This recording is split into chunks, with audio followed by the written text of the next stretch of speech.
Mari kita simak secuil kisah yang ditulis oleh aktivis Indonesia yang pernah bertemu Hasan Tiro di Jerman. Berikut kisahnya.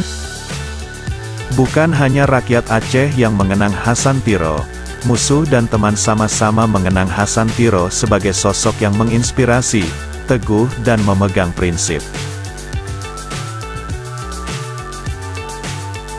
Suatu malam musim panas di Berlin, Juli tahun 2010.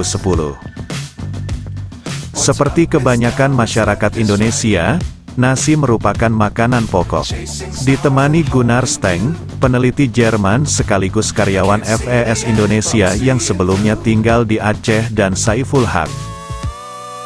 Berjalan kaki menuju sebuah restoran Turki sekitar 300 meter dari hotel tempat mereka menginap.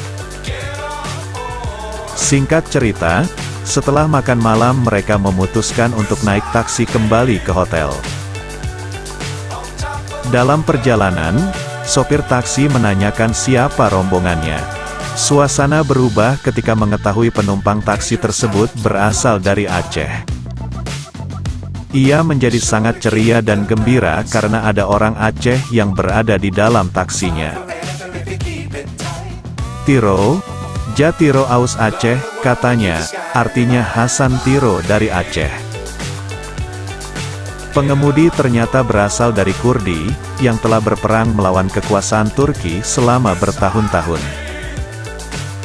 Ia mengatakan betapa masyarakat Kurdistan terinspirasi oleh ide-ide Hasan Tiro. Mereka sangat menghormati Hasan Tiro. Ketika kami tiba di hotel, argometer taksi menunjukkan kami harus membayar 14,90 euro atau sekitar Rp160.000. Sopir menolak menerima pembayaran karena menghormati Hasan Tiro. Jadi seseorang yang jauh di benua lain mengenal dan menghormati Hasan Tiro bukan karena penampilannya, melainkan karena inspirasi idenya. Bagaimana dengan kita?